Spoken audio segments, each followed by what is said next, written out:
for your time. Ahmed, what are the primary objectives for both leaders in today's meeting, and how might these shape the future of Gaza ceasefire? Well, the biggest issue here is that both parties have their own agendas for such meeting. Netanyahu comes to Washington, D.C. mainly to talk about the ceasefire and then, of course, about the Saudi-Israeli normalization. While from the American side, we're talking about a little bit different issues. Yes, he wants to end the war. He wants to talk about ceasefire. As well, he wants to get along as well on the Abraham Accords, normalizing with Saudi. But as well, he wants to talk about Iran. And here I'm talking about Mr. Trump, about Iran and Iran's issues in the region. Lebanon, Iraq, Yemen, of course, Syria. Netanyahu as well wants to talk about the military aid, to continue on that, and of course the regional diplomacy.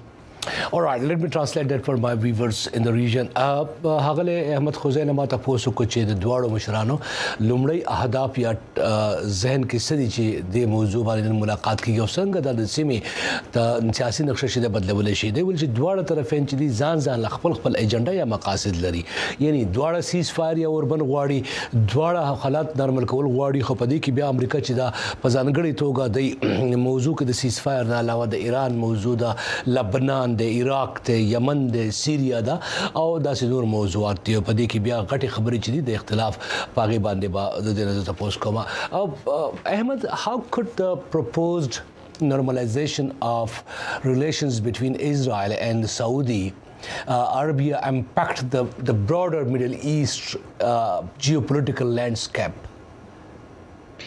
It will have the biggest impact, and that's why it's referred to as the deal of the century.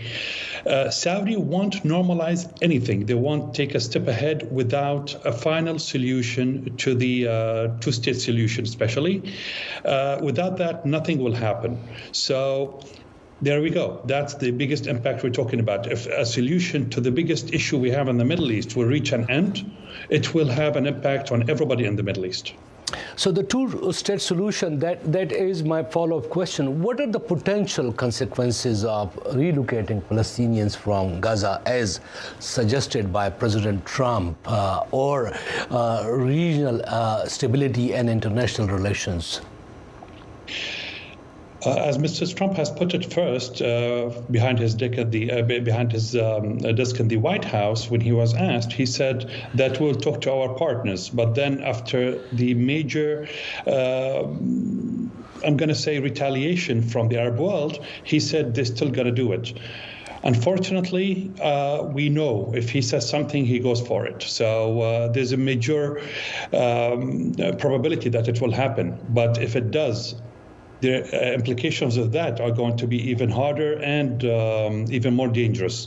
So we're talking about two opposite things. Are we talking about a solution here with the two-state solution? If yes, then we can't talk about the displacement because that will draw Saudi away from it. Those two things are going to opposite directions. Ahmed taposu ko چې سعودي عرب چې د کوم چې ابراهیم تړون دی دا ویل چې دا وشو دا biggest دغوی یعنی تر ټولو غټه لوزنامه وي د سنچري خو دا د two-state solution نه بغیر چې دا ممکن نه دا two-state solution دا چې د فلسطینیانو ځان ریاست وي او د اسرائیلیانو ځان ریاست وي آیا بنیامین نتنیاهو ته دا قبول ورل دا یو غټه لانجه وي احمد how could the dynamics of US-Israel relations evolve in the context of current tensions with Iran and the broader Middle East? Though we discussed this a bit in the first question, however, I want from you to go a further deeper so we can understand what's happening there. The relations started to pick up after a long time of course, of disconnection when the Abraham Accords were signed.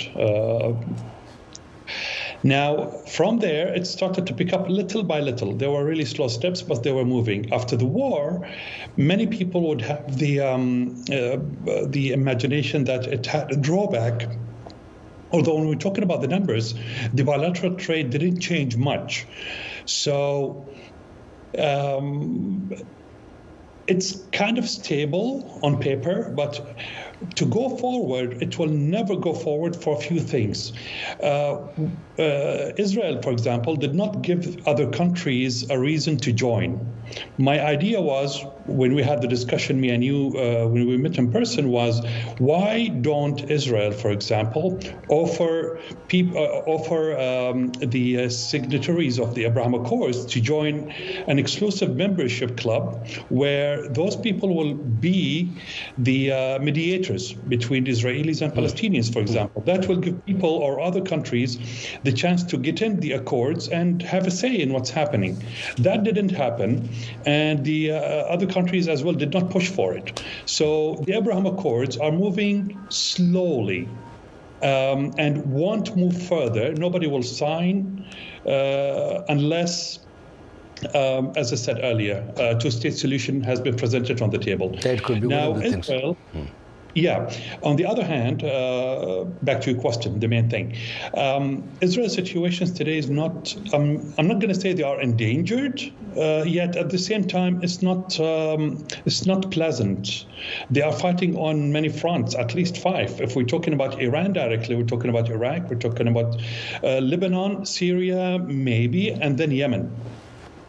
That's a lot to do on such a period. We're talking now, it's almost a year and a half, and then what's next? Let's see. And I really appreciate your time, Ahmed. Thank you so much for joining my show once again. Thank you so much. احمد خوزی د میډل ایست یا منځني ختیځ د چارو کارپوه د لیکچرر د یو شمېر کتابونو لیکوال دی او د اسرائیل امریکې د خلیج کونسل چې غړی دی. ډیره مهرباني دی وی چې په منځني ختیځ